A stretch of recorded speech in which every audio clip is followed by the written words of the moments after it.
Hey everyone, welcome! Today we're diving into the fascinating world of languages in Indonesia, a country that's as rich in culture as it is in natural beauty. Today, we're going on a language adventure in Indonesia. This archipelago is home to over 700 languages, making it one of the most linguistically diverse places on Earth. Get this, one fruit, two names. In some parts of Indonesia, a banana is called Pisang, while in others it's known as Gedang. In Indonesia, a banana can be called two different things depending on where you are. This is just a small glimpse into the linguistic diversity that exists here. That's just one tiny example of how different Sundanese and Javanese are. These two languages, spoken on the same island, have evolved in unique ways. These are two of the biggest languages in Indonesia, and even though they're related, they've grown up in different places and have their own special ways of talking. Sundanese is spoken in the western part of Java, while Javanese is predominant in the central and eastern parts. We're going to explore some cool differences in words, how they sound, and even body language. For instance, the word for water in Sundanese is kai, while in Javanese it's banyu. From everyday stuff to yummy food, we'll discover the stories behind these languages and how they make Indonesia's culture so vibrant. Imagine ordering nasi goreng in Javanese and sangu goreng in Sundanese. Both mean fried rice, but they reflect the rich tapestry of local dialects. Get ready to explore the amazing world of words.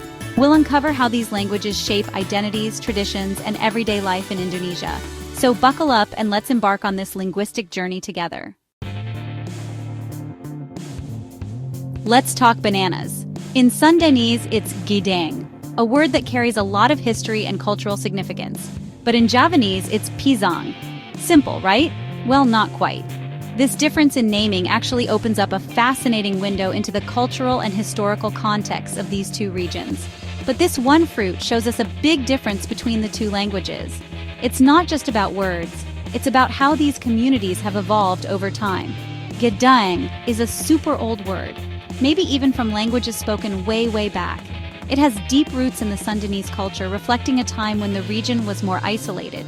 It stuck around in Sundanese because West Java, where it's spoken, was kind of isolated. This isolation helped preserve the ancient word Gedang in their daily language. Pisang, on the other hand, is newer, probably picked up from other languages through trading and moving around. Java was a bustling hub of trade and cultural exchange, which influenced its language. See, even a banana can tell a story. It's amazing how a simple fruit can reveal so much about the history, culture, and interactions of different communities. So next time you eat a banana, think about the rich tapestry of stories it carries with it. Let's move on to food. The culinary traditions of Java and Sunda are rich and diverse, offering a fascinating glimpse into the cultural fabric of Indonesia. The word amis has two totally different meanings, depending on where you are in Indonesia. In Sundanese, amis means savory, like the taste of meat or fish. Sundanese cuisine is known for its bold and robust flavors, often featuring grilled or fried dishes. Sundanese food often has strong flavors, with a focus on freshness and the use of local ingredients. Meals are a vibrant mix of textures and tastes. But in Javanese, amis means fishy or bad, like spoiled food. This stark contrast highlights the different culinary preferences and practices between the two regions. Javanese people usually like more balanced flavors, with a harmonious blend of sweet, salty, and spicy elements. Their dishes often emphasize subtlety and complexity, so amis can mean something delicious or something disgusting. This duality is a perfect example of how language and food are deeply intertwined. It just depends where you are. The same word can evoke completely different reactions and expectations. It shows how language is connected to what people like to eat.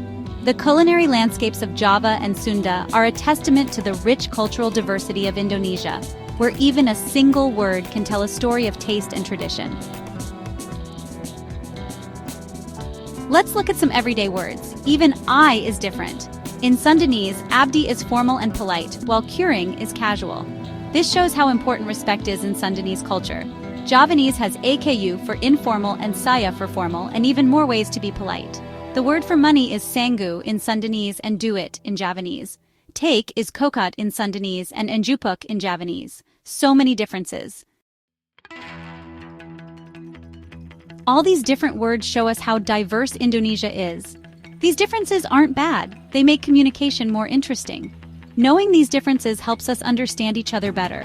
Whether you're buying a banana or just chatting, knowing a little about these languages helps us appreciate how special Sundanese and Javanese cultures are. Language is always changing and connecting us. Let's keep exploring and celebrating all the amazing languages in the world.